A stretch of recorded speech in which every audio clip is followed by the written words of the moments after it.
He's an author and a rock star. He's reached highs that most can only dream of. He's also hit lows you wouldn't wish on your worst enemy. And now he's ready to share that journey and that truth with you on Grind Time with Darren McCarty. Please welcome your host, number 25, Darren McCarty.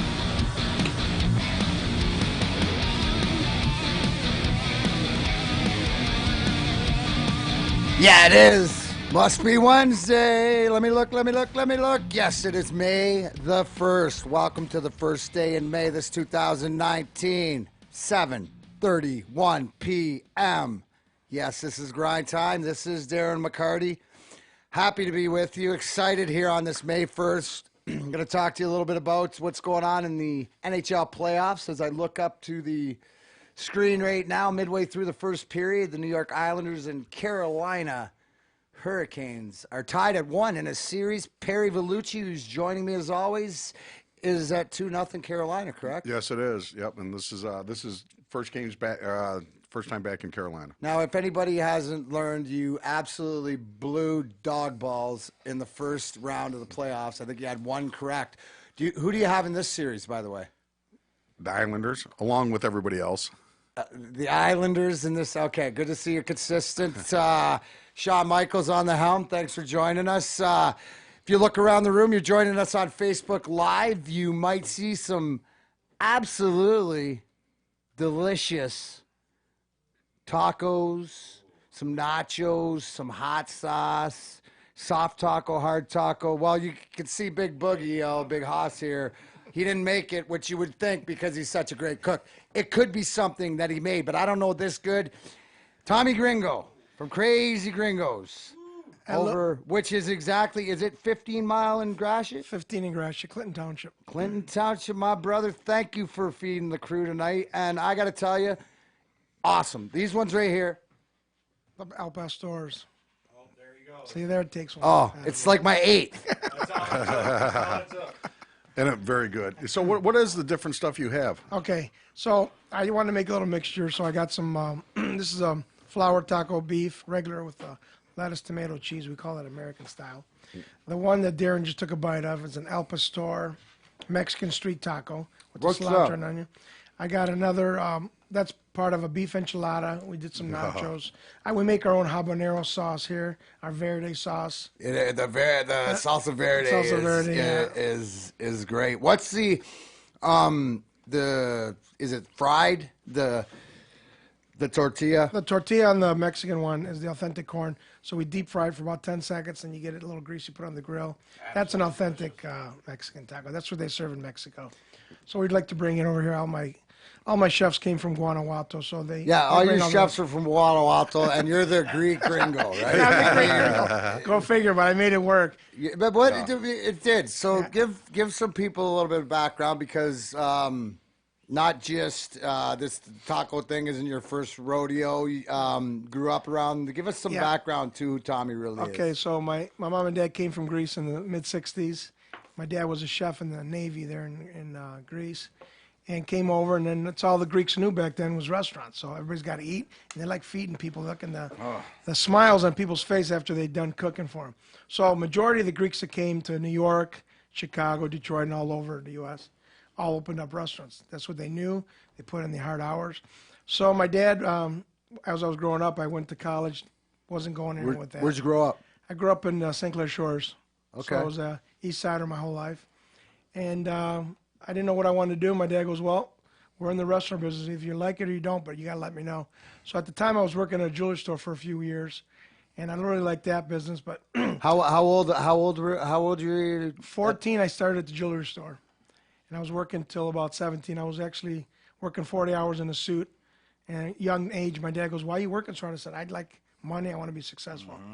So then he goes, okay. So he had a couple of restaurants. He goes, let's go. You're going to come. And it was a tough day for me to give up the jewelry business. Went over with my dad, and I haven't looked back.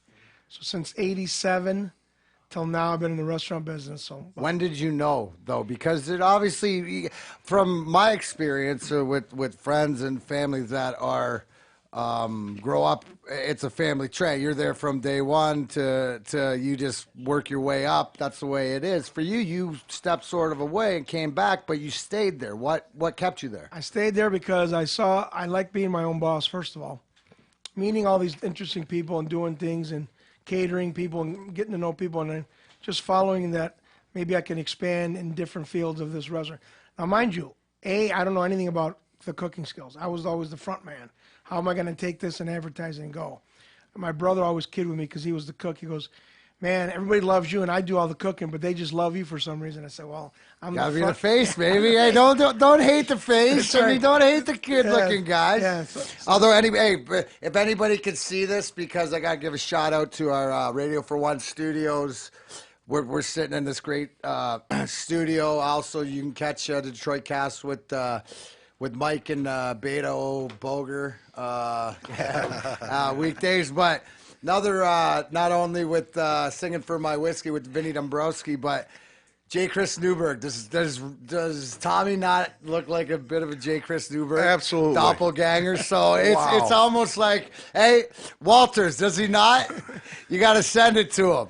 So he's a comedian Oh, is and he? Yeah. hilarious. So great guy. Yeah. So that's I awesome. definitely want to see that. Heroin has a new But call that's it. So you're at the front. You Yeah. realize your motivation to the hard work, and so your brother's in the back. You're cooking at the family restaurant. Yeah. This is you're 17 to.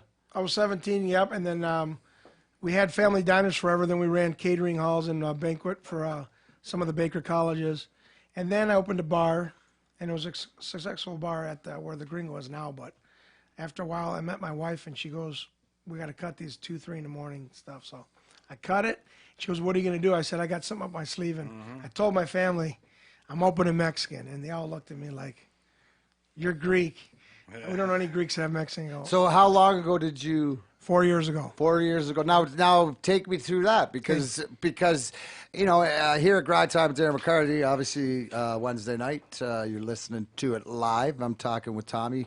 Tommy, the most famous Greek gringo you'll ever meet, Crazy Gringos.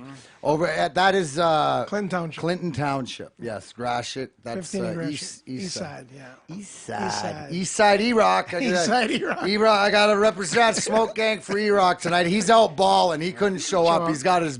He had to go throw down his Steph Curry, I guess. But so when you tell, because that's sort of like where we're sort of at and sort of building something. You've been in the business, not quite in it. Like you said, you're more of the mouthpiece. Yes. I guess.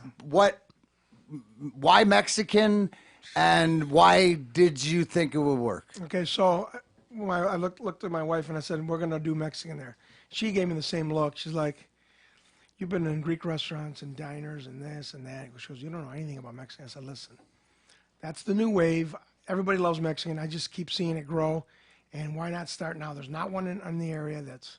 So she goes, okay. So I didn't come up with a name. My brother came up with a name, Crazy Gringo. I said, let's Makes make it work. sense. I set a guy Yeah, down in for sure. Detroit, and he made me this logo. And I got to give this guy props. He works for the Detroit, big in Detroit for the T-shirts, Detroit, some company now. He got me this logo over the weekend, and I got to give him props. $180 for this logo, and it's done. Wonders. Awesome. Yeah, That's absolutely. so branding, right? And so you could speak about that and sort of maybe some advice, because as that's you know, the one thing that I talked about in our last episode when we were talking about culture and building culture, and Steve Eisman coming back and building culture, and LeVar Arrington had come on and said it's about the brand. So it doesn't matter. He was using the example that Odell Beckham Jr. go to Cleveland. It don't matter because he's got his built-in brand. It's the seesaws, the naysayers on, and the off the bus people will always come and go. But the people that'll follow him or fans are going to follow him. So the same thing with athletes goes with food, right? You nail the right food, right? And Once the food gets nailed the way, I mean, a lot of people can open a Mexican, but if you don't do it right, now the fact is, like, and I'm not shitting you because I eat Mexican and I love Mexican, and that's some of my favorite. The whatever that Al one pastor. is, yeah, it's phenomenal. I mean, I seriously, that's like The my way they six. had it coming to the table. That's my it was sick, dude. I was just chowing that stuff. But so then you're talking about the logo, but you have to have the food too. So how did you? And this is why. And I've been there. Okay, we talk about this, and I talk about it all the time. When you hear about me promoting, or it's not promoting. This is what I do. This is where I go, and these are the people that I go around. And if I didn't like it, I wouldn't tell you. But you have the food first, and how you did it was brilliant. Yeah, so I told my dad, he goes, where are you going to find the chef? So it took me a while. So it was like the summer of 15.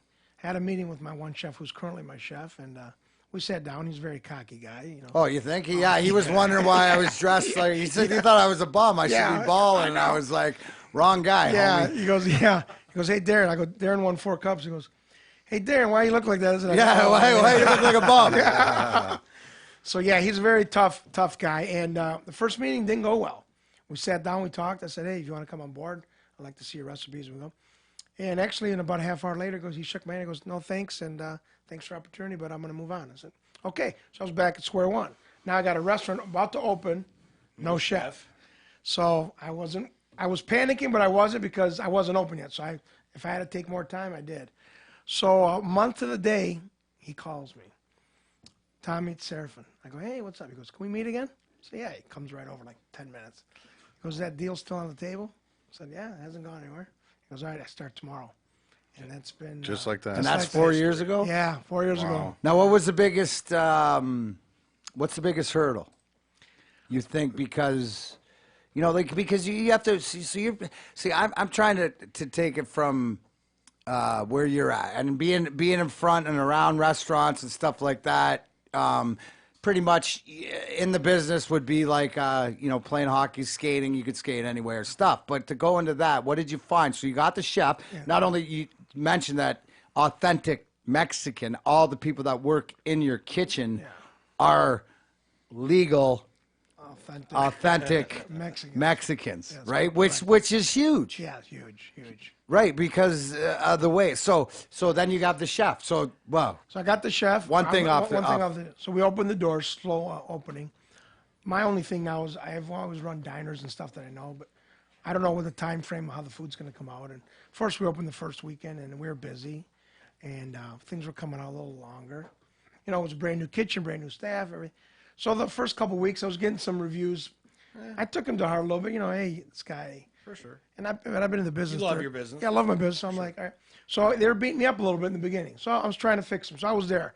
My wife was helping me out. We were working open to close. Mind you, she had another job too, so she's filling in on the weekends, working 80 hours a week. So even though that 2 a.m., 3 a.m., you're home, but it's still double work, right, Mama? Hey, it's like, wow, what did I wish for here? Yeah. So there we go. We opened the doors. That's the DMAC backfire, proverbial planning. What our women do for us. That's right, huh? So I gave her a lot of props to my wife for hanging in with me, working all those weekends. She was there by my side the whole time, which was helped me out. So we take it, and a year into it, we're doing okay. And then about 2.5 years ago, the place just goes like all the way straight up like a rocket. And it's just blowing up in every community. We're catering to all these buildings, the FBI building. Next, the Detroit Police Headquarters. We're in South. We're in Ford, Chrysler. Word of mouth. Word of mouth just took off. We're just jumping hurdles. We get voted last April best bacon taco in Michigan. We made it to the world champion Alabama. We went there for the finals. Wow, yeah. That's something to be said, bro. Yeah. Especially for putting in the red. And now I'm gonna we're gonna continue this conversation. I'm gonna stop this right there. Because we'll continue it for a minute, but I'm going to because obviously, what else? Have you seen the Russian 5 movie? No, but I want to see it. Okay, hold on a sec, because this is called a segue. Not a very good one. It's a little warm in here. Hey, Tom, real quick. Yeah. What's the address of your place? The location? 34802 Gratiot. 34802, because we already have a listener on here to say, hey, can you get that? Well, I gotta say, man, the food was awesome. These guys took care of us the other day. Plate after plate came. I couldn't even, fourth or fifth plate, I couldn't even eat anymore. I didn't know, Boogie. I didn't even know you were there for like the third plate, bro. Good. Hey, I bring that up as if you can't see for our viewers at home. You can see my Russian 5 jersey. And Tommy asked you, have you seen the Russian 5 Boogie? I know you have. I know you have. Have you? You haven't? Or Seth? Jim? Sean? It is such a great movie. And last night, which I want to show everybody that Grind Time with Darren McCarty travels. Last night, the premiere out in Los Angeles, California, and Grind Time listener was out there having, and we're going to pull it up here for the viewers. That's Art Holscher. Art Holscher. Yep, that's my buddy Bruce. His brother lives out there. Bruce the dentist. Yeah, Bruce the dentist. And Art was in town a month and a half ago. We took him down to the Red Wing game. So just before we left, or he left, I had one extra Grind Time with Darren McCarty t-shirt, which we know people want, and they will be coming out soon. And I said, listen, brother, I'm going to give this to you, and you got to represent for us out in L.A.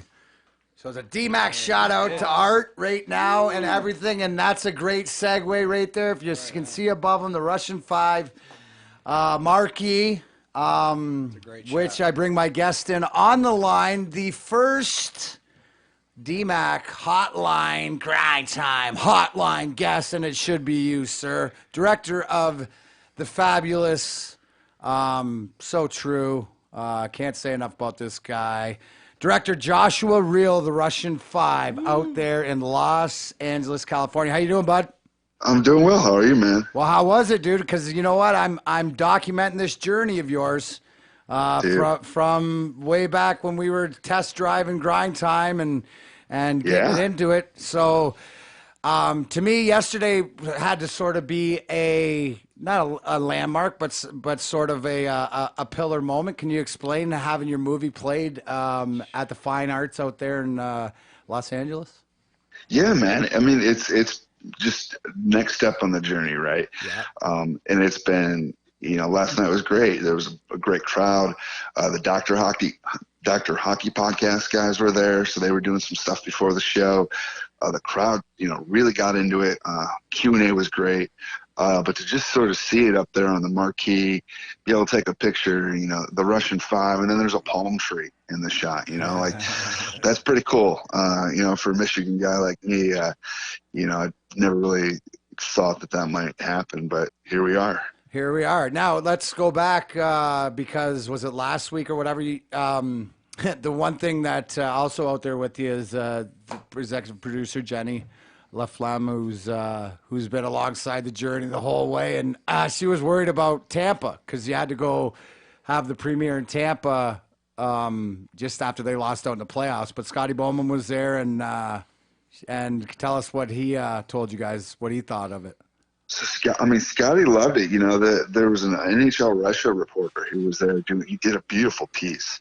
And he wrote that he saw Scotty actually after the movie, like the credits, he had to go out to the lobby to compose himself before he did the Q&A. I guess he leaned over to Dan and told him, like, you guys really, really did it. Unfortunately, I could not go. I was supposed to, and I got that stomach virus last week that's going around Michigan. So I almost got on a plane. I was like, I don't want to get Scotty or Jimmy D sick. That would be a really bad thing. See, that's a good sacrifice. There'll be that, and isn't it nice to have it sort of delivered? And like I told you before, and I believe is that it speaks for itself. But the message, so last night being out in LA, seeing the people, you said the Q&A. What maybe you can explain to the listeners, like the things that maybe you didn't expect because you thought it was out west, or what is playing in the movie that maybe you didn't expect to play as well or not as well? Do you know what I mean? Yeah, well, first thing is there was about, a half a dozen Red Wings jerseys in the crowd, which was, it's been super fun and all of these screenings. Now, please, was outside there the any state. DMAC? Just tell me there's no Drapers. There was no DMAC or Drapers. Okay, that's all right. That's all right. As long as there was the Fedorovs and Konstantinovs and Osgoods and everything. There wasn't even a Robitaille 20 jersey. Rubber tire, turbo, yes. Well, yeah, he's that's it. That was my roomie during the O2 Cup, so that's cool. Yeah, so no, I think the Red Wings fans out there, and afterwards a bunch of people who came up to me and said, personally were like, hey, I grew up in Detroit. I've lived out here for X amount of years. This really, really brought me back. Same time, there was a guy who walked up to me and he was wearing a Flyers shirt. I was like, oh, here it comes.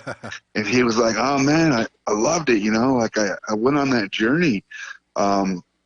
Today Jenny and I did the LA Kings official podcast, and their podcaster Jesse actually was telling me, he grew up hating the Red Wings, right? He was like, we were so jealous of them. Before the Kings won the Cup, the greatest moment in my sports career was the year that we beat them in the playoffs, or his sports fandom. And he's like, you know what? I teared up multiple times watching this movie. It's I think people who didn't grow up Red Wings fans are finding the surprise of like, wow, like, they really put it all together, and maybe they actually deserve some of that credit for being that dominant force in the 90s and 2000s. So I remember you telling them, Darren, just a couple months ago at the training camp, this is going to blow up, Josh. This is going to take off. Just be patient. And what would I know? What? So let's you've seen it so many times now, and you've seen responses and audiences and responses from critics and writing on media and everything. What's the thing that you wish maybe was there anything in there that, maybe you could have left out, or is there what's not in there that you wish, if you had to do over, that you wish would top it off? Is there obviously a Doc Brown, man, I want to kill it with this so that we can go do a 25th anniversary Cup DVD and get Brown off on there. But, as far as the story goes, it's in there, but I would have loved to get in a little bit deeper into the relationship between the 5 Russians individually, and the fact that, Kazi grew up idolizing Igor because, they came from a small town, and how Sergei, when he came to Red Army, he played with those guys when he was a 15-year-old. And, I asked Sergei, what did you learn from them? Did you ever talk to him? He was like, no, I never talked to him. I just watched them. So that way when those guys came that's sort of later, dude, you sort of doing a Star Wars thing on me, bro. You're gonna do you're gonna Lucas my ass, and there's gonna be the 4 stories. Next thing you know, you're gonna turn into Marvel. You're gonna have the 20-second movie Endgame, Russian 5 Endgame. No, I think that's very important too, because when I ask, or people ask me, who did you grow up idolizing? What was it? And to be able to actually play with the guys, for me, I have the similar, as the Canadian, getting to play with Bob Probert, watch him and Steve Yzerman, and, like Rick Tocchet was my guy, Lance Parrish was my baseball guy, to be able to do that. What I've seen, I'll tell you this right now. Last night I had a dinner with the winners for the Phoenix, which I think Phoenix, it was awesome. Phoenix Theaters. I think I sent the picture to the start of the Grind Time locker room. Oh yeah. So I went and I'm going to give this out. Johnny's steakhouse, Italian Steakhouse and Bistro at the Holiday Inn in Laurel Park. Phenomenal. Paige was the waitress. What a great time. I was with Allie and Adrian and Crystal. But I want you to understand the impact of this movie, okay? The girl that won the drawing was 19, right? And she brought her 21-year-old. They worked for the Dispatch in Dearborn, and Crystal was a police officer. But the education, because Allie being 19, but through her family, grew up around it, she knew as much about, going back in the history as anything. And to be able to sit there and have those conversations, and I want you to know I wore my watch. Thank you very much. Nice. Yeah, they got me a Shinola watch, Tommy, for all the stuff. I got Tommy Gringo. Josh, say hi to Tommy Gringo. He's got. Hey, Tommy Gringo. Yeah, Crazy Gringo's at Gratiot and 15 Mile. We're gonna get you in there to eat. He's part of the family, so I got your Mexican taken care of. But anyways, to have that, to sit down and to be able to talk, and the first thing is, hey, when's this thing coming out on DVD?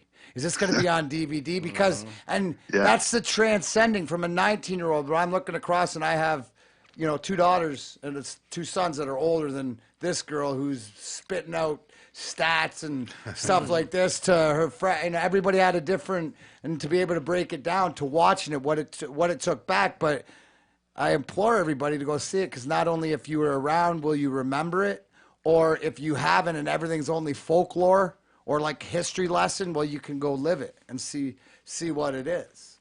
Yeah, absolutely. And I mean, I think now that Stevie's back, I think it's like a good time for all the fans to have a refresher course on how hard it was for you guys to win it for the first time.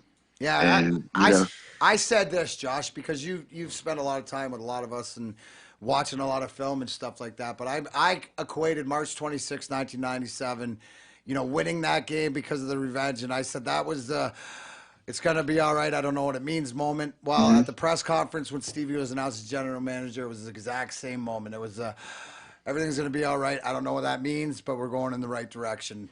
Absolutely. And time for everybody to be educated and move forward. Now, as far as you and Jenny are concerned, do you have a movie playing tonight, or what's your schedule? Yeah, so we're playing tomorrow night. We're in Encino. Encino Man, dude. Yeah, yeah. Well, let's get day. Pauly Shore out to it. Yeah. And then Friday night we're in Glendale, and that's going to kick off an entire week-long run at that theater in Glendale at the Lemleys. Now, what? Out here. How about people who are listening on Grind Time with Darren McCarty or on Facebook, if they want to see it or find out how they can see it or when it's in the area or how to support it or what's going on? So actually, yeah, Mac, I'm going to announce right here on your show. Wait, hold on. First place. Hold on, I don't have. You know what? I'm going to have to get rate announcements, so I'm going to play you a little tune right here. This is Josh, real director. This is a Grind Time exclusive announcements, ladies and gentlemen. I appreciate you saving it for me, kid. What do you got? So we're going to open MJR in Allen Park this weekend, so people have another chance to go catch it out in Michigan. You know, it's hard finding space in theaters with the Avengers out right now. Right. But they don't have enough money? Right. But they don't have enough money yet. Over like $1 billion already. Holy Death Star! I mean, Jesus, don't worry. No, but you know, people have been demanding it. We played it at the MJR down in what was it? Southgate, I believe. Yeah. It did so well that they said, "All right, we're going to find a screen for you." Good. So That's a good starting thing, Friday, right? yeah, it's a great thing. So starting Friday, people can. They got another opportunity in Michigan to see it. And then we're actually, you know, sort of announced it on Facebook and Twitter and stuff, but we're doing some East Coast states. You know, we're going to do New York City May 31st, but leading up to that, we've got Chicago the 23rd. Chicago on the 23rd, and around that time, we're going to be opening some, you know, like Northern Virginia, Annapolis, Maryland. So we're getting some pockets, and then we're hoping Jenny's going to get some good news for some of her friends around other parts of the country that have been begging for us to bring it. So I think. Well, you know what I told her, right? You know, you've waited this long. You only have to play nice when you want. Yeah. Well, you know, we're getting an LA Times review tomorrow. Well, that'll be hey, listen to that. That'll be interesting. I would just hate to have to fly out there and hunt somebody down. Well, you better be nice, Tommy. We might be on a plane, bro. Hey, let's go around. Yeah. I know. My bags right now. I know. So, Josh, you already had a review from last night's show out there, correct? Didn't you have one Yeah, today? the Hollywood Reporter gave us a really good review. What did they say? Got any quotes for me, or make some up? Their summation was it scores a goal. But there was a funny line in it that I liked, which says something like, you know, Red Wings fans, especially people in Michigan, are going to lose their minds for this.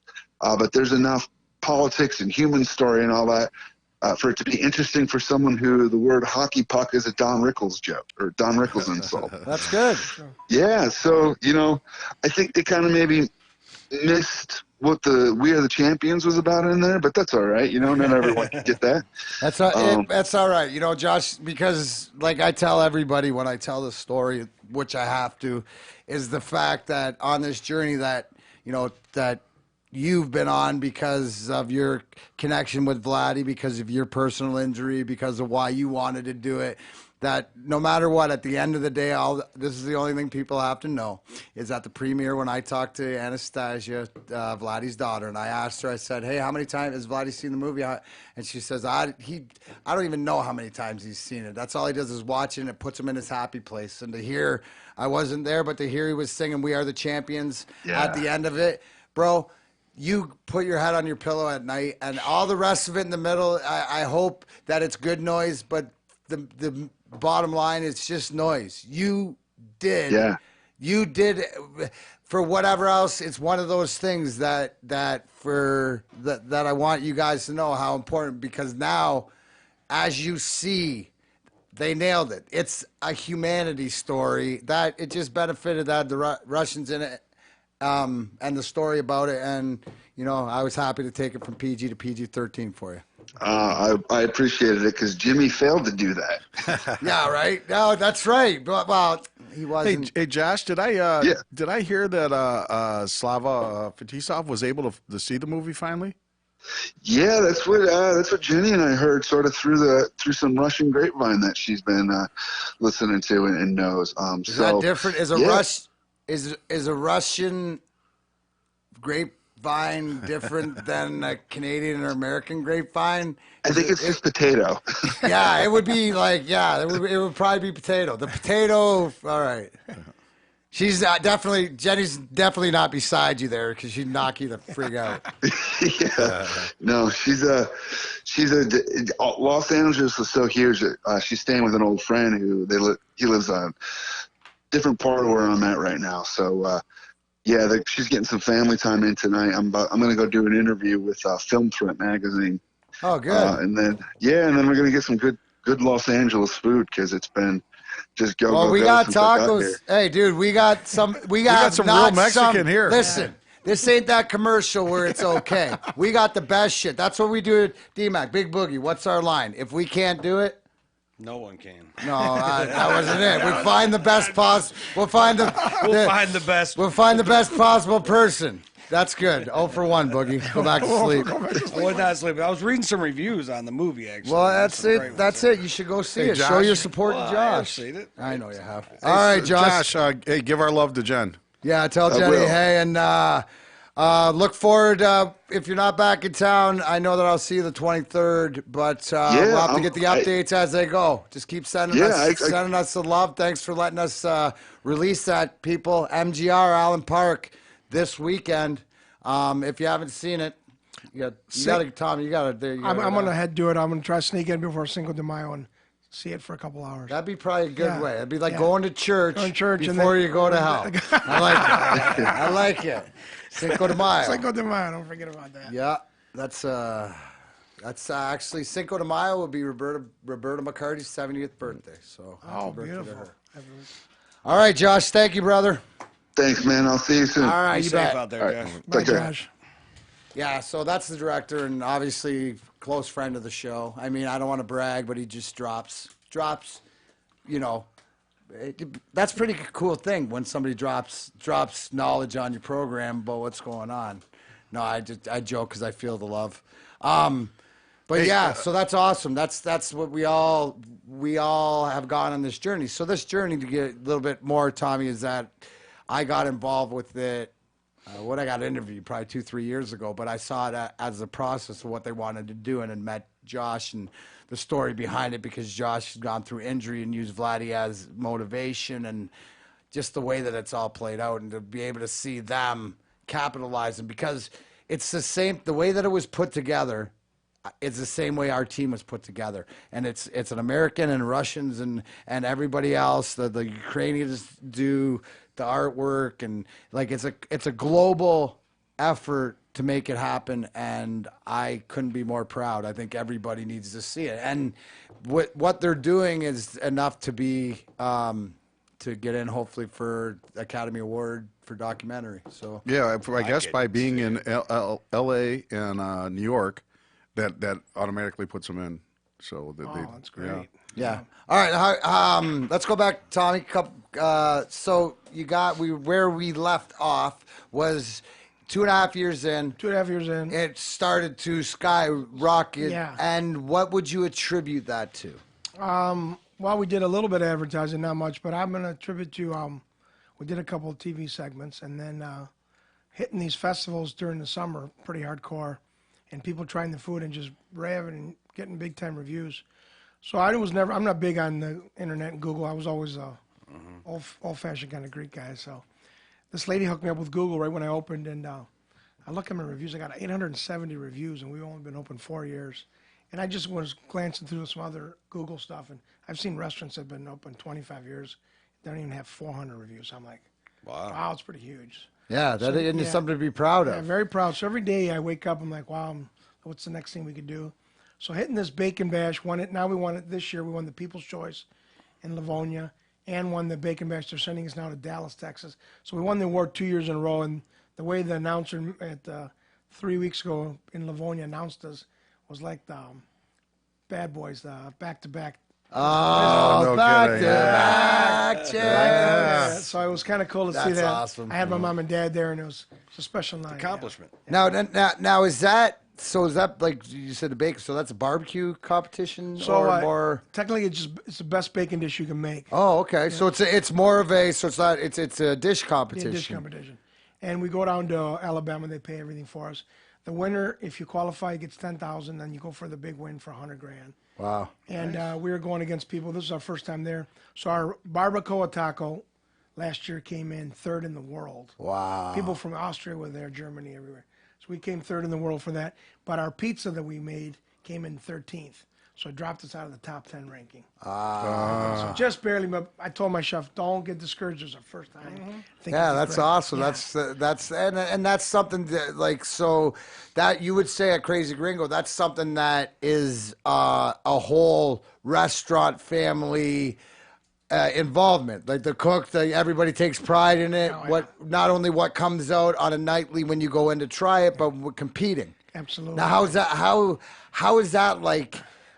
Because different. I mean, you walk into your kitchen and different personalities. Oh yeah. You get obviously my chef. He's I got to toot him up. He's always on the high level. You're like, no one's better than him, and he's the stuff. And he questioned even you, Darren, when you walked in the kitchen. Like, who is this guy? Is he going to steal my recipes? That's the first thing he would say. Hell yeah, I would. I was going to say, and Mac would. Be careful. No. Yeah, so he gets really nervous. Somebody walks in his kitchen like, all right, who's this guy? He looked Darren. I could see he was looking up at Darren. I go, Darren played for the Wings. Obviously, he didn't know much about the Red Wings. They didn't follow the sports as much. No, that's funny though. Yeah. But that's what you like. Yeah. I mean, you don't want anybody impeding on your turf. Yeah, he's looking at all that, and he's like, "What the hell's going on?" So now, so into those competitions, how many a year do you do? So I do. We do the Bacon Bash every year. I'm invited to everyone. The Taco Hop and Wyandotte. I've been doing the Cabana Nights. We even cooked Cuban one night and blew that out of the water on Belle Isle. And then, I mean, like it's blown up by itself. Actually, I wake up this morning, I get all these emails. We were on Channel 2 from last year when we did the Taste of the Lions at the Ford Field. Yeah. Here they put Gringo on this morning at Channel 2 at 7 a.m. They're like, "Hey, you were on again." I go, "That was from last year." But it's like podcast. They featured us, right, the first ones. Like they didn't tell us they were going to do that. Here comes Gringo on the stage. They're there. 3 of us were cooking. So I'm just loving that it's just exploding, and I'm not even. Now, speaking of that, because obviously we said that Gratiot 15 Mile in Chesterfield, Clinton Township, yeah, whatever, yeah, not whatever. I was whatever in myself, Darren, you asshole, Clinton Township. But do you have some coming up? Like if people are out and about that you're going to be at, or so we have one. Well, if you're ever downtown, we have a Gringo Express in the Guardian Building. So that's open Monday through Friday. So well, let's go there then. So 2.5 years you got it going. So not only have the thing, now you have an a Gringo Express in the Guardian, which serves what's a Gringo Express? Like 8 items on the menu. Yes, and it's like a takeout. Takeout, and there's a promenade. You can sit up front there and eat that. And just how long has that been open? That's been open since October. And how is that?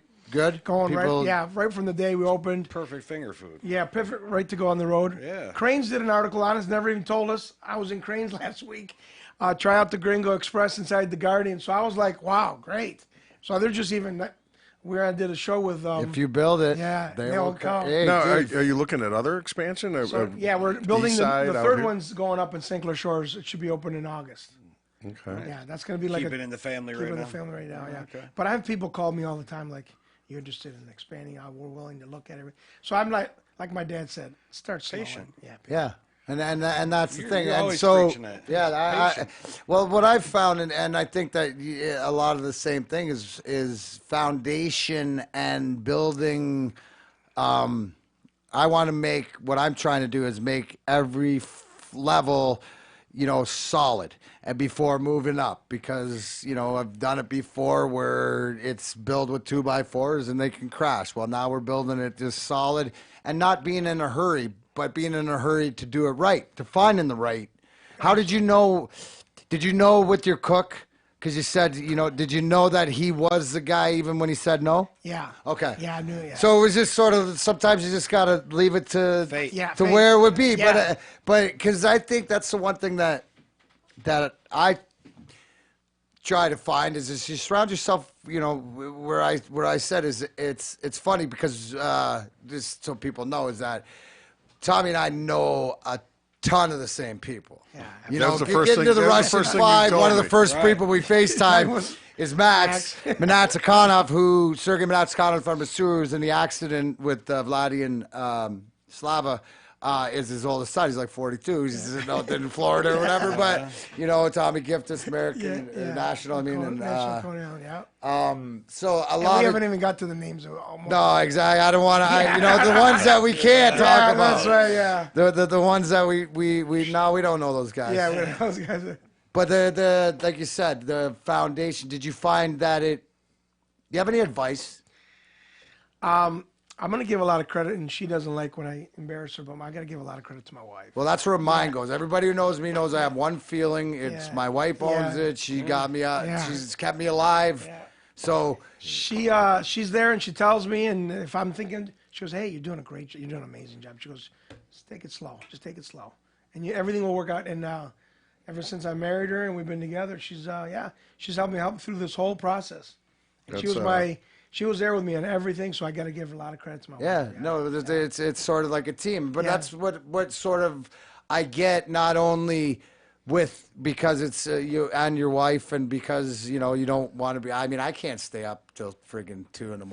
anymore. I mean, Jesus, no one wants to. That's you. Yeah, but you're working. So let's mention your wife. Yes. His name is Angela, Angela. and she's the lovely lady that is sitting behind you that people that are watching. Are wondering who it is? They can see her and give a little wave, Angela. There you go. Yep. Well, that's a motivate, but it's a family. Yeah. Not only through the kitchen, but to make it work. And make I it think work. that my whole thing is that I want to do things with people that I'd want to do things on my own time. So why not do it all the time and find a way to make it work? Because there's got to be win-wins in everything around people that you enjoy being around. And that's, life's too short. Yeah, life's too short for all that. You stay positive with other people. I mean, I've had a bar and I've had some crazy people in my life, but I like to stay straight line.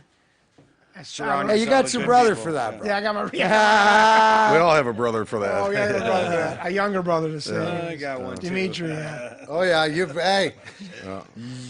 his outdoes yours. Yeah? Yeah, oh yeah. Oh. But hey, yeah. same but different. Same but different. He's a good kid, right? Yeah. Same He's but got different. a great heart. man. Yeah. Same but different. But yeah. That's so funny because we all do, and everybody out there can relate. And you know what? That's life. I think Yeah. the one thing is that I always preach is that you cannot choose your blood, but you can choose your family, chosen family, who you surround yourself with the self-awareness to be, where you're at. If you don't like where you're at, just admit it. You got to be honest to the person in the mirror, man. If you're just not going to deal with them right now, just give them the respect. That's all they want. Yeah, that's all they want is respect. That's all they want. So you sports fan? You go play sports growing up, or I played basketball as a kid and a little bit of soccer. so you into the hockey playoffs and stuff? I'm into hockey. I obviously always love. There's nothing better than playoff hockey. Oh. You could be on the couch. It could be 75 degrees out and you're watching. Hey, last year we got gypped because playoff hockey, especially first round, even though we're in the second round now, but overtimes. Okay, this year we're good. We got some overtimes. Last year we got sort of gypped, but I'm going to take. I'm going to start here, and I'm going to start because I want to play this clip. Okay, and we'll start with this series, which is Columbus, Boston. Columbus and Boston. The series is, and Columbus is up in that series 2-0, and Columbus is coming off of sweeping Tampa Bay 2-0, and then they're at home. They're up 2-1, and exactly. they're at home. They're up 2-1. Next game is in Columbus. Correct. Tomorrow night. Now, in the first game, right, of the first period. Against Tampa Bay in the first round as the 8th seed. Columbus was down 3-0 after one. One period. Now, you can't make this stuff up.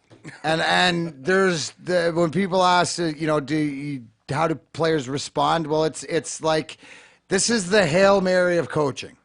Okay? When you're going to throw it all out, and not only it's because the winning, and it's not about that. It's about the compete level, and it's about the effort, and do they come out and give everything they got? Because they could have and lost. That's not the point of it. The point of it is, do you care enough for the person beside you and for the man in the room? Now, when that respect and care is there, right, these moments, can mean something. And this is John Tortorella, the coach of the Columbus, and this is, you could say, what sparked them on, because they've swept Columbus in 4 and have won 6 of the last 7 games. So, and then just for everybody that's going to be listening, when you hear it bleeped out, he is saying "fuck." That you're going to hear a lot of bleeped out, and so just add the word "fuck" in there, and you'll get the whole thing. Every beat. Forget about skills. Forget about X's and O's. It's a fucking mindset of fucking. It's amazing what can happen. So you stand in there. You stand in there, and you don't take a backward step. Not for a second. It's a great opportunity to stand right face to face with him and go right to him. There is no one taking a back step here. All right, let's be ready to Yeah. Forget about skills. Forget about X's and O's. It's a. That was actually pretty, and you got to understand, for John Tortorella being a hothead or whatever, we've done a segment before, the guys kicking the garbage cans around and shit, but that's sort of like, it's sort of like, guys, you're better than this. But what you see around there is the respect, because he's, from what you've seen in the past, of John Tortorella, he's not afraid to tell you exactly how he feels. But the fact that we're good enough, to compete, go out and show it. And I think that not only does that give you an insight because of what has happened in the games, but it also gives you an insight that that's a tough team to beat, not only because their goalie's fucking out of his mind and Bobrovsky, but they like each other. And they're talented, and they work hard. And Columbus is a tough building to play in. It's energy, it's loud, it's health. How much an impact did that little speech, you think, make on the team? It's sort of the smelling salts. It wasn't, see, that the reason I wanted to bring it up is because it wasn't this motherfucker, right? It was, guys, come on. I could see you're not, if you're going to go down swinging, okay. Like Scotty Bowman's famous speech, the only time he really ever gave a speech before Game 7 of 2002 against Colorado, right? Where he said, hey, guys, I don't know how it's going to end up, but just wanted to let you know one of the things I regret is not telling my guys appreciate him, so go and play hard, and whatever happens, happens. And then he tells that story from back in his days in St. Louis that didn't make sense, and we went out and fucking won 7-0 or something. So, Scotty being Scotty, but it was the fact that it was almost it's okay to lose. It's okay to fail. Was that at the back when you wanted to change it, from a bar to the restaurant to make it Crazy Gringos and stuff like that? Was there the doubt? Because you're gonna always face doubters, sure. Big deal. But was there any doubt in your mind? I had a little bit, maybe 10%. But what was the doubt? Just because of the noise? Because I was going into a new field. But was it maybe I should do like you were going Mexican? Maybe I should do not Greek, but something else. Was that the not much though? Like no, I said, because you felt but so to you. What was it about Mexican? Is it because it's like you love Mexican food because there's so many variations? Yeah, variations. I could incorporate my booze with it, with margaritas and everything else. So I had the liquor license. For sure. My brother told me to put ribs, chicken, and burgers. I said, Dimitri, everybody down the street has ribs, chicken. Right. Let's scrap that. We're not doing pizza. We're not doing that. Focus on one. Yeah, so focus on one. So we did Mexican. And I tell you what, my dad, he goes to Greece every 4 more months. He leaves next month with my mom. He tells the story to all of his relatives, and can't believe my son pulled this off, but he pulled it off. Dude, especially going over there. Hey, so where's I could just see it. They're over there, and it's your dad and his brother, two brothers, and they go, "Oh, my son, he's got the he's got the coney on this one, and then little Billy's got the coney here, and then what's Tommy do? Tommy's got the crazy gringo. What the hell's that? I can't believe Tommy doesn't. How's Tommy boy? So speaking of that, to your dad, because that had to be, I know how it's sort of like, there had to be a moment. Did you have a moment where it was like, where he was like, where you proved, where he knew that, like, you weren't crazy, or that moment where it's like, I showed you, Dad? The moment that really stand out was 3 weeks ago when we hit that award for 2 years in a row, and he was there to witness it, where we got the People's Choice, and he wanted to be with the photos with all the awards, which my dad was never like that. And he's like, my son did it. He was proud. He was proud. And he was hanging it up like it was a cup. And I never seen that from my dad.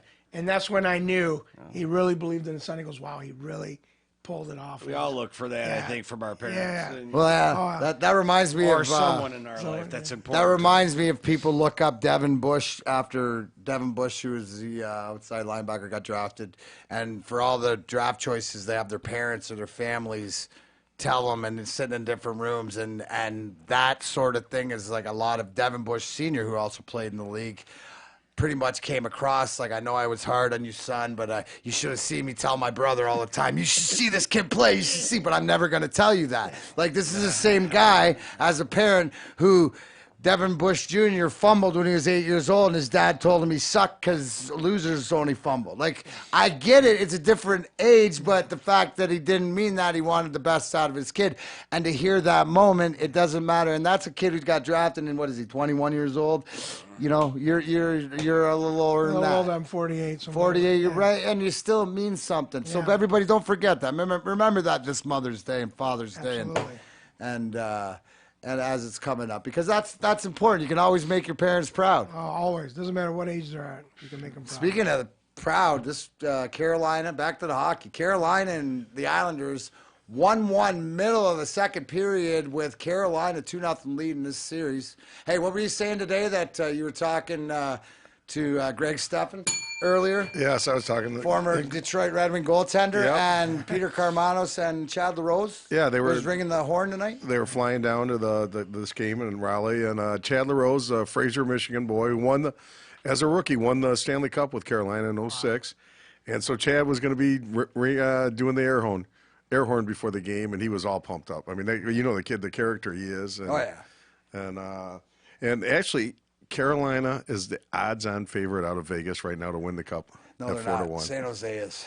But that's in your mind, is it? I looked at it, and they were 325, and Carolina was 350. Well, yeah. So no, but I mean, Barry, you can't, on grind time, when I'm throwing out the stats, I'm the one who can be wrong. I should know when you got to be right. I cannot I could say Chesterfield when I meant Clinton Township, right? You can't give bad odds, even though I don't gamble anymore, sports-wise, just slots. I should have known that you were the expert in the odds, though. I should have. You know better than that. I should have deferred to you on that one. You're absolutely right. I was locking in this afternoon with Rachel Bonetta and friggin' Todd Furman and Clay Travis and Uncle Sal. I was watching them, and everybody knows out there that I'm a huge Fox Sports And Ellen Schaefer said she's on the Jerks bandwagon herself.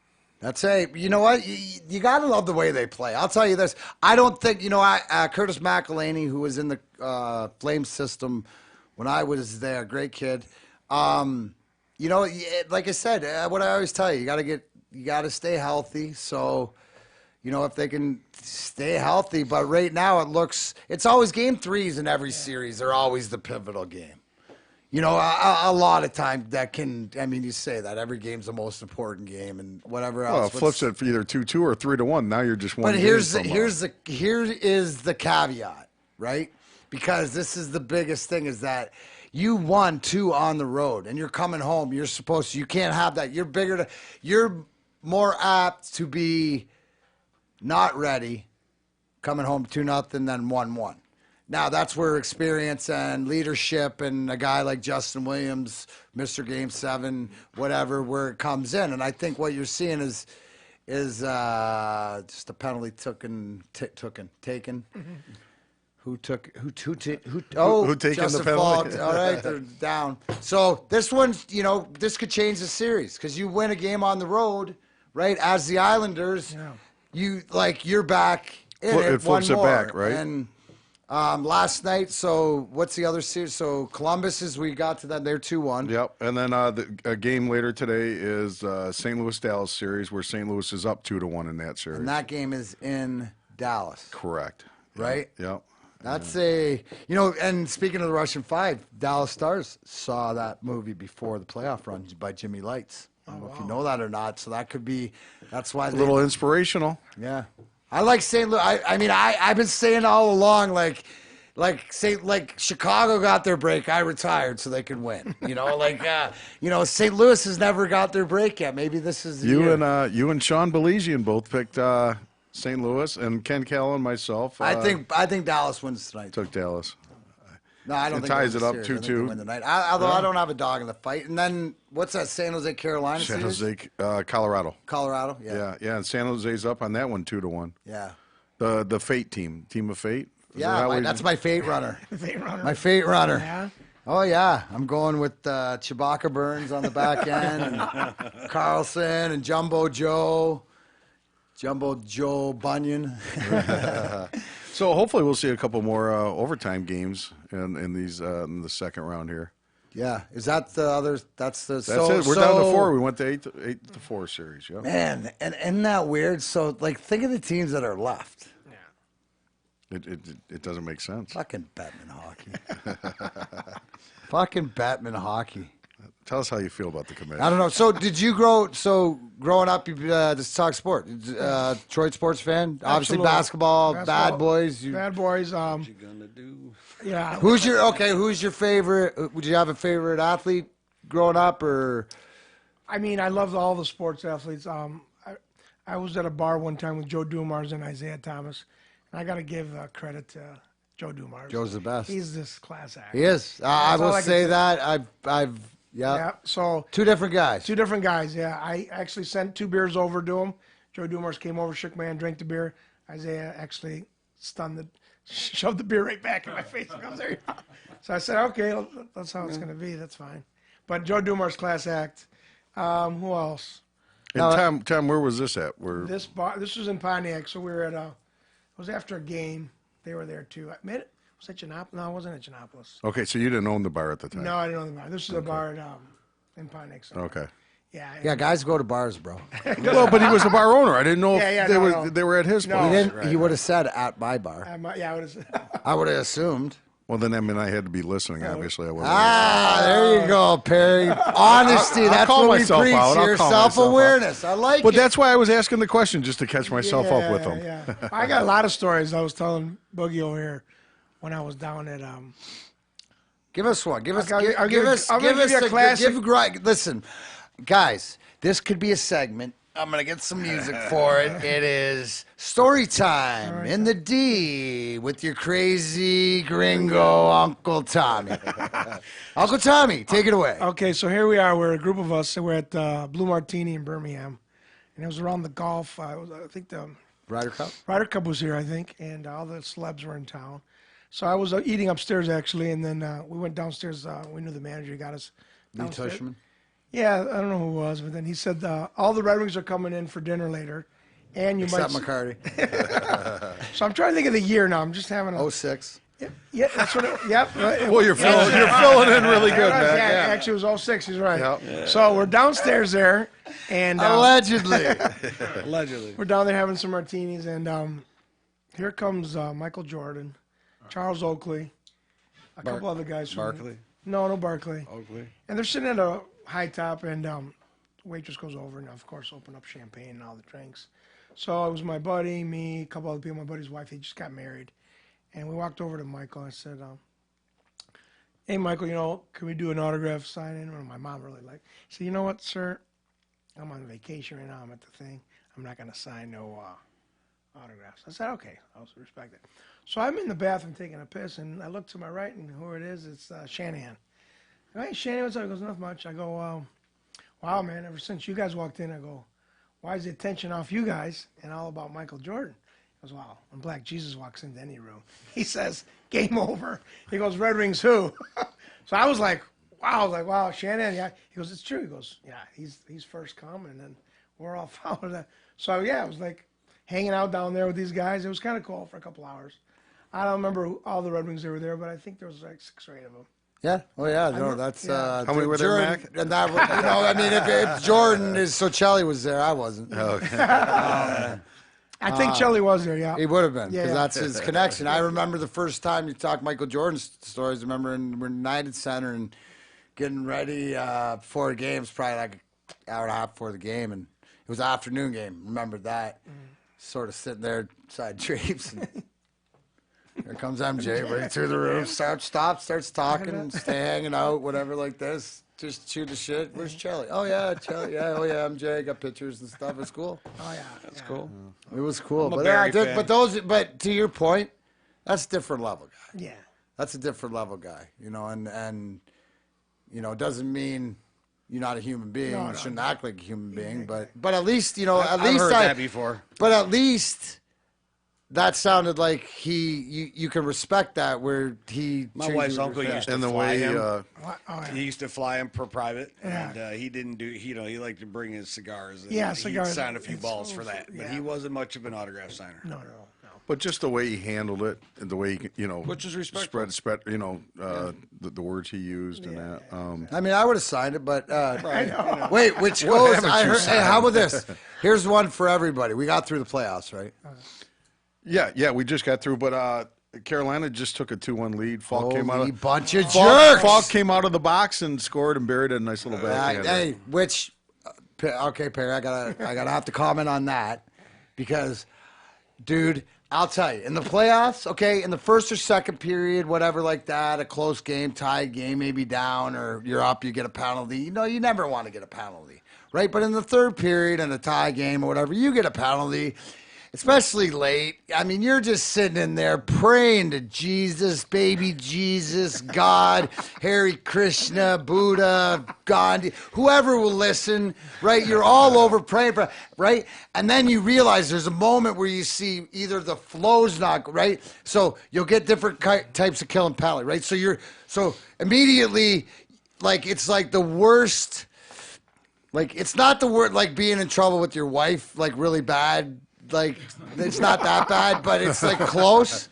It's like close. It's like being in trouble with your grandma almost, like you're going to get whacked. But you're sitting in there and you're dreading. Then you look at the flow of the power play, right? And I mean by, is the team on the power play, do they control the breakout? Or are we stuffing it so they can't make a play and they're having trouble getting it in? Oh, and you look up at the clock and there's 30 seconds gone, and then you're like, okay, come on. Oh, and then they set up their plays with like a minute, and then boom, one timer. Ding, post. Oh my God, you're going to have a heart attack in the bench.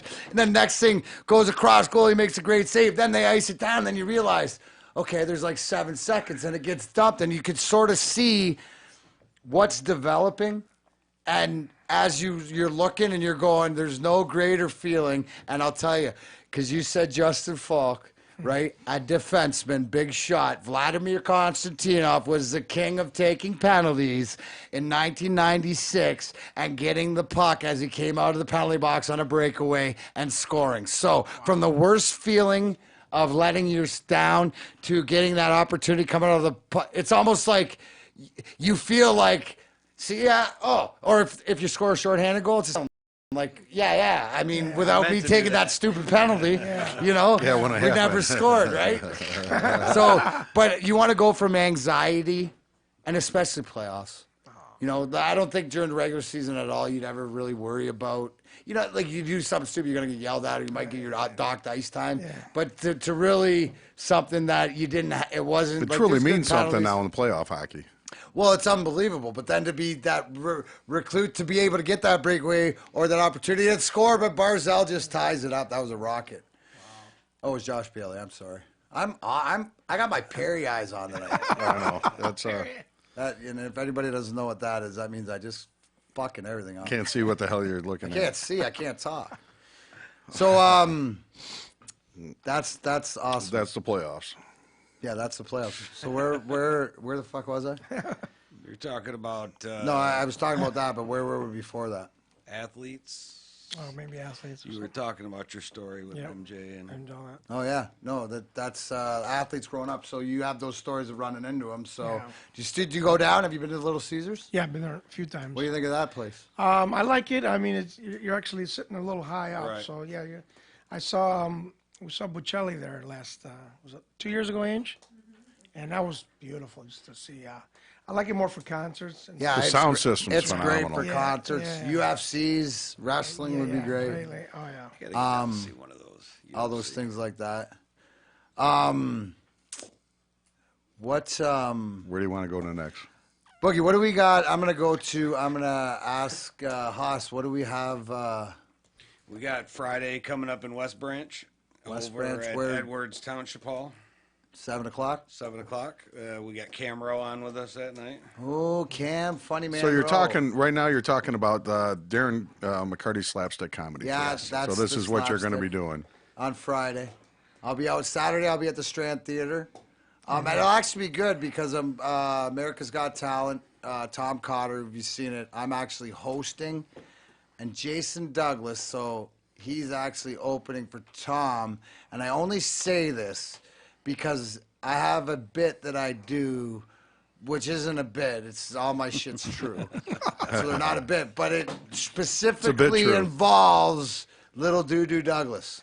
And it's like I'm going to say, I usually have to say it's not the guy that's here, it's this other guy, but it's actually going to be the guy that I'm going to tell the story about at the Strand Theater. Oh, wow. It's going to come out, and I'll be like, that's Doo-Doo Douglas. We don't need a shirt today. Yeah, no shirt. We don't need a shirt at the show today. He's here, but Jason Douglas. That's what I got this weekend. Then we got the fundraiser coming up on the 11th. I don't know if that's... Oh, yeah. We'll get to that next week. I know that tomorrow on the Detroit cast, Marty Sheedy's going to be in talking about that. Can you pull up? I want to talk to you guys a little bit. I know that I've spoke before the Riley Cote Ray Lewis picture, but I bring to you guys and continue to bring education in the medical marijuana field and in legalization. But right here, there's a picture I'm showing of Ray Lewis, and the guy on the right is Riley Cote, former NHL player, who is, I would say, the integral part of creating one of the integral parts is creating athletes for care. As you can see. Ray Lewis, obviously everybody knows who Ray Lewis from the Baltimore Ravens is. The one thing with, they do body check wellness. I think that, things we'll be talking more so I will because of the involvement here in Michigan and stuff like that. But rethink recovery. And I think that one of the things, and I didn't mention it last week, but last Wednesday I had a conference call. Riley, myself, Ryan Vandenbush, former NHL player, with Glenn Healy, who's our head of the NHL Players Association. And the conversation was cannabis and strictly where to update and to let us know where the league's at. So bottom line is the NHL's taken the forefront, has gone to the NHL, and Canopy Canada has pretty much said, we don't want any of your league's money. We want to do this test. We will be done by 2020 summertime, so a year from now. And Glenn Healy is going to have lock, stock, and all the medical information and everything, because, you know, and this is an update because the bottom line is when he's a former player, and to know that we're all in the same team, and it's about, you know, you get into this concussion stuff and then people want to make it too black and white and this and that and money. No, so we're going with lifestyle, going with sleep, going with body wellness, going with your endocannabinoid system, going with education. And the more people, because, you know, the mind, body, and spirit, where it's mindful. You know, Riley uses this term to me about marijuana use. It's mindful. He's huge into microdosing, which people don't know. Microdosing is just using very small amounts to you know, shock your system. So it's all in your education, and you know, here at Grind Time, you can email at grindtimepodcast.com, and somebody will get around to talking to you. You can send us a clip. I know that Facebook is pretty much running the way that it should, but Instagram and Twitter are going to be rocking and rolling. We had a conversation. It's either Grind Time, DMAC 25, or whatever it is, but I'll let people know. But we have, since it's May 1st, I want to let everybody know that we're also here, as you know, it's a great segue because Tommy's got a lot of things going on that we all do, is, you know, building on this. So I'm going to try to take more of a Instagram, more of a Twitter presence, mindful presence, just like my marijuana use. Sometimes, but it just goes to show you that, you know, guys and influential guys who know the secret aren't afraid to come out behind it because it's right. And what other pro athletes are involved in this? With the Athletes for Care, football guys, Eben Brighton, Jake Plummer, Ricky Williams, Nate Jackson, Leonard Marshall, MMA, Baz Root and Frank Shamrock, you know, hockey guys, Riley, Vandenbush, Scott Parker, who's also involved, Parks, and who shout out to his wife, Frankie, who's going through some stuff right now, but our prayers are with them. And that's, you know, the one thing is to be able to alleviate. So when I'm telling everybody that Body Check Wellness, and the check is CHEK, it's athletes for athletes. So strictly where you can get educated and learn what these guys do or are using, because there's so many different things, and you know, to be able to share the information. So one of the things also too, as they're progressing, is I'm going to be figuring out and taking a forefront in my own product, in which way that it makes sense to get to everybody. Because if it works for me and people want to use what works for me, then there's no reason to find it, because the object is for everybody to find what works for them. So that's, to me, that's exciting stuff. Not only that, but in the NHL, and it's you know, until then, Tommy, you'll appreciate this. Yes. So my question in the meeting is, I don't care. Right? Yeah. Like, what about the guys now? Like, what about why you gotta, like, I understand why you gotta wait a year, because that's, you know, when Healy goes up against these guys, he's gonna be so well ammunition, like you can't pick a hole in him because he's gonna be waiting for it. But what is it? And then to know that 25 guys or so have received help because they've reached out, and a lot of this is I want to say psychological, but it has to do with concussions, has to do with PTSD, has to do with fighting, has to do with lifestyle, has to do with injuries, has to do with just life. Oh, absolutely. And so if we can, you know, hockey being the one that leads the way, that's what we do. So, I mean, it's just at the end of the day, it doesn't matter how we get there, it's how we get there. Absolutely. That's a great I forgot, and Mike Tyson. Oh yeah, Mike Tyson too. I mean, that was your buddy now. Your buddy now. I mean, my God, that picture you took with him. You know, Evan, you seen that picture yet? Oh boy, That's a good one. Oh, me and Mike. Yeah. Oh, the smile. He's got the little kid smile. You know? Oh, I do. It was a bucket. I mean, I seriously, I fanned out. I was like, dude, you're a great boxer, and you're a great boxer, but I'm really into Mike Tyson mysteries. I love your show. Maybe we should have him on your podcast here. Oh, you know what? He's the type of guy that probably would. Oh, absolutely. Yeah. Could you see those two? I know. I want to be here for that one for sure. Yeah. Well, you're going to need a translator.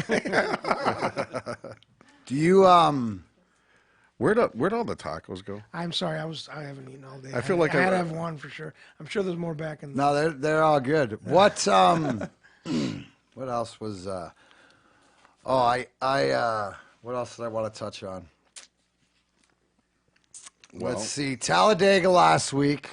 Not that but Jan, you got to Chase Elliott. Yeah, I watched that with you. Yeah. Not many crashes. Super speedway racing. I don't know.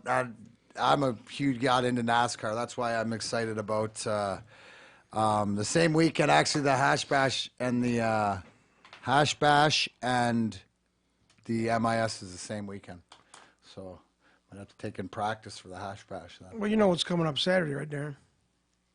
Oh, the Derby. Derby. How can you leave out the Derby? Dude, my best, I hit Charismatic 60-1 back in the day. Oh, wow. Yeah. I got a Derby story for you guys. I'd love to hear it. Give me a Derby story on this Derby Tuesday. We ran a Winnebago. My cousin Johnny, I told you, from Sarnia, who was playing a little hockey. He goes, hey, I want to come too. So we had like six of us. We drove down to Louisville. Brand new Winnebago, which is like a motorhome. And loaded up with food and stuff, beers, and go down to Louisville. We camp out at this, what are those water parks called? Six Flags. Oh, yeah. Six Flags. So they allowed us to park because it's closed for the weekend, because it's the Derby. So we parked there. Okay. We parked there. So, how far of a walk? Well, we didn't walk it because we just cabbed it to the. Okay. Yeah. Okay. So it was probably a 10-minute cab ride. So we're at Six Flags, sitting there, and the showers were all there. And so we partied and had barbecued out there. And we'd go into the city every time. And then the day of the Derby, we went to the Oaks the day before. I was just watching everything. It was amazing. I always wanted to be there. How old were you? I was, so it was 15 years ago. So I was so 33. Right. Yeah. Prime time, never been in the Derby. No, everybody with us, never been in the Derby. So we get there, and my buddy, Pete, he's always a little crazy out there. He goes, hey, we're going to scalp some, because we didn't know where we were going to sit in the bottom. So Pete goes over and finds a scalper and buys these $120 seats. I thought for sure we got screwed, but I said, that's all right. We've got these badges on. I go, Pete, even if they're fake, no big deal. We'll go underneath. So my cousin and all of them get into the pit. They paid like $20, and they're all in the pit watching the Derby. Next you know, we get through security, and these things are real. We're at Millionaire's Row with these tickets. What were you wearing? I had a suit on. Okay. Yeah. So you looked the part. I looked the part. Because you looked the part. I looked the part. So like you could be that important guy. Yeah, your brother, on the other hand. No, I wasn't my brother, my buddy. Okay. But you know what he was wearing? A velour jumpsuit. So he looked the part. He looked like my bodyguard. Right. No, he had the gun. Yeah, he had the gun. For sure. He looked like a soprano guy. So we walk up to the seat, and there we are sitting there, and we're in front, and who's sitting behind us to the right is Nick Lachey and Jessica Simpson, sitting right there. And right behind me is O.J. Simpson. Oh, my God. Yeah, I'm like, whoa. People taking pictures. Were you nervous? Yeah, I was actually, for a second, real nervous. So I just watched the thing there, and it rained a little bit, but watching the Derby. And so the story ends with my cousin buying a Smarty Jones was on the, and my cousin bets him, and he won on 2 tickets. He throws the 1 ticket, and he thought that it wasn't a winner. Threw it in the garbage, and we're in the middle now. Look, he goes, that was a $2,000 winner. I go, Johnny, what'd you do? So he's like pulling the garbage up, went up to the lady, but she found that he placed it, and she mailed him the money. He won the first $2,000 on the 1 ticket, and she mailed him the other $2,000. Which nice. Somehow they did it, and even if you throw your ticket out, they got a camera everywhere. Something, yeah. So it just. Yeah, so he won $4,000. Yeah, but I wouldn't advise throwing your ticket out. I mean, Jesus. I just can't believe he did it. Johnny, the lucky one. I know. He threw it out, but I want to go. I'm telling my wife next year we're going to, even though it's a couple days before Cinco, I want to get some people and head down. Dude, the Derby's awesome. Hey, think about it. That might be a grind time. That might be a grind time. Crazy gringo grind time. Maybe get it all. Somebody might want to give us, there's a guy, Perry's a limo driver. I got my chauffeur's license. Oh, come You on. get a let's do it. Winnebago? He's going to Winnebago again. Let's go down. I'll have all Mexican. Tour bus? I can't drive that, though. I don't have the CDL. Besides, dude, I'm going to be wanting to sit in the back. yeah. Harry won't be driving. Wait a sec here. Guys, whose name is on grind time? I have to decide if Perry's driving or not, all right? Stay in your lane. Stay in your lane. Harry, you don't have to drive, but you have to sit in that little Jimmy seat at the front and watch the driver. I can do that. All right. Imagine doing a grind time down at the Derby. That'd be awesome. Man, yeah. Well, that's one of the There's things a lot of places. that I want to be able to do is to see. We were talking about this is to make it, be able to go mobile and to be able to do it not only in places but also take it to events. So that's people out there. That's something, to be able to. It's one of those things that to get. I think at the podcast level too, just to get it recorded. Some people can see it live. We can cut up some stuff, but. Anybody's got ideas or interested in anything, email at grindtimepodcast.com. And you know what? That was our first ever call-in with the phone, and that went smooth and great as could be. I mean, what Perry's trying to say is that's the first time Perry's ever used the phone that he didn't have to use the rotor dial. He's fucking old, bro. I had somebody. You notice I had somebody else. All I had to do was open it, and they took care of everything else. Yeah, that's hilarious. Hey, look, he's all proud of himself and shit. I'm like, dude, holy shit, Perry. Big. Hey, speaking of that, I want to start this. Listen, yes, Perry, can you?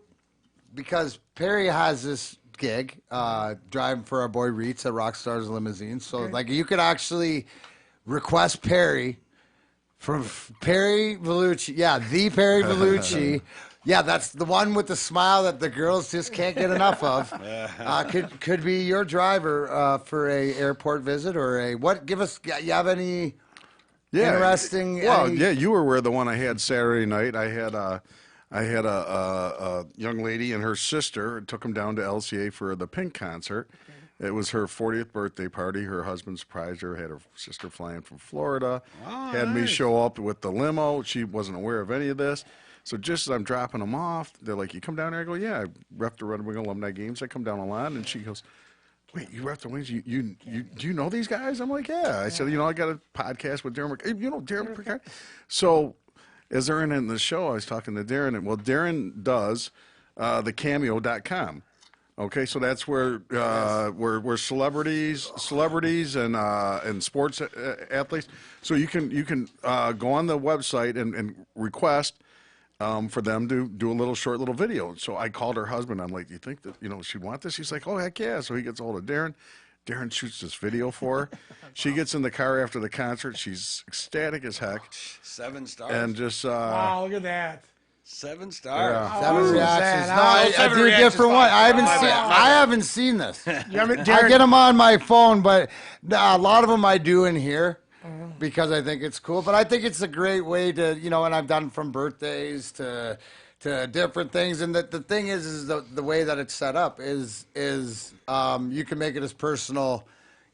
I mean, I will give you a personal one and call your boy a fucktard. That is fucking true. I mean, if that's what he deserves, he will get. Yes, this is Darren McCarty. You are a fucktard.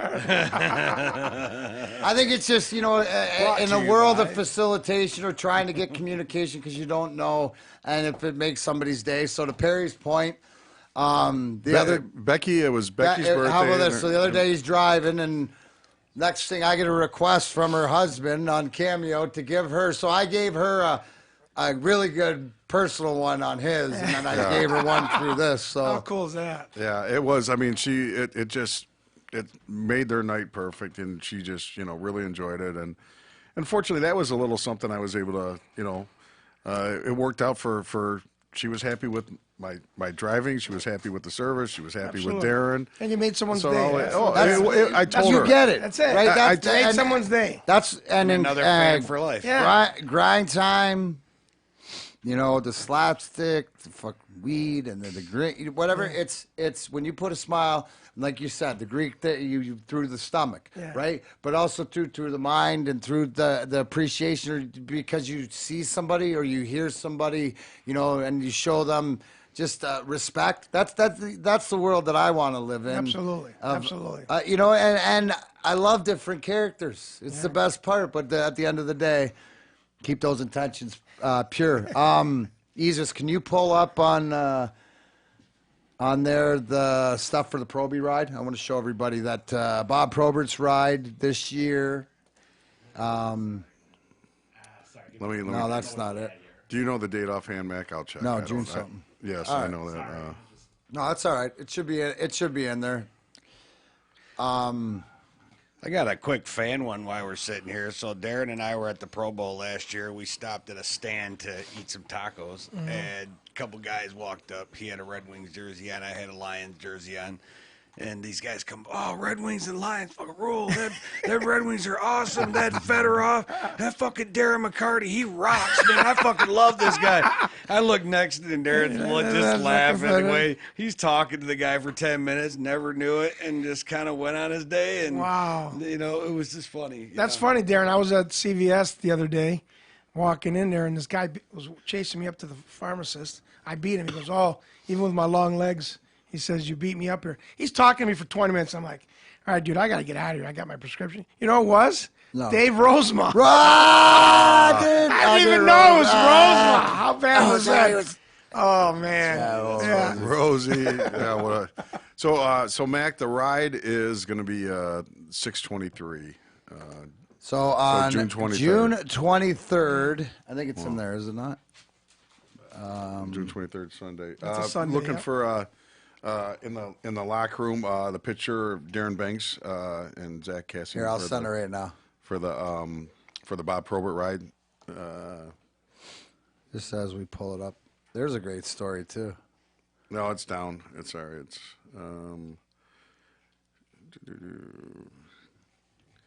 yeah, keep going. Oh, right there. You just yeah. So Darren Banks, who is part of the alumni, played in Boston. He's actually the host at the D in Vegas, and then Zach Cassian, the Zach Cassian, the bald kid there. He's a forward. He's from Windsor. He's a forward for the Edmonton Oilers. Great kid. So they're the ride captains. I know that Ryan Vandenbush, Riley Cote, Scott Parker, a lot of former. What's that? Meltdown will be there. A lot of former guys, former NHL players that come out to be able to ride. So that's a great night, great event for the Proberts and the Probert family. So that's always awesome. So if you're a rider, check into it for the Probert ride, which is June 23rd. If you want me to donate some stuff, Darren, just let me know. Okay. Yeah. I'll talk to Danny. Yeah. For sure. So you got any? What do you got going on this weekend? Anybody got any? You got Cinco de Mayo. So now let's take this part at the end of the program. It's because people are always looking for things to do. Now Cinco de Mayo, May 5th, is a Sunday, right? Sunday, yeah. Sunday this year, but I would think that you'd want to be somewhere. Right, to a Mexican place, and what better place, Crazy Gringo? Especially, yeah. Right, in Clinton Township? Clinton Township. So that's where we're having the big party. Because you get a margarita, what? Margarita, you get outside. We have the patio, and we're putting the DJ out in the parking lot with one of my chefs is cooking out there some of the Mexican corn and some street tacos outside. Inside, we'll have the full house. So usually that day I have on a regular busy day, I have 17 staff. I just doubled it to 34 staff. What time can people? They can start showing up about 10:30 in the morning. Okay. And it's an all day. Obviously, it's crazy. That's awesome. Every year that we've done it, I've had a clicker on at the door. Last year we had 2,200 people come through. That's awesome. Wow. So let's break it this year. Yeah, let's break it. It's a Sunday, so even if we come close, I just think it's going to end a little earlier. That's all. No big deal. No, and that's what you say. Then it is what it is. What it and is. I I guarantee you this. Not only will you leave there full, will you leave there happy. But you know what? When you leave there, if you're not already, you'll be a gringo. You won't have to force nobody out at 2:15. No, I don't have to. That's right. I wouldn't be saying, Darren, I need some help with this guy. You got it. Well, I that got wouldn't no tolerance wouldn't these even have to days, say man. All you gotta do is give the look, and Yeah. you'd be out the door. That's it. That's it. All right. What's so West Branch Friday? Yard work. Hey, I've been doing yard work. I got the mulch down. I've been hate the yard garbage. Looking good. The smoke shack's wired. Just got to get the.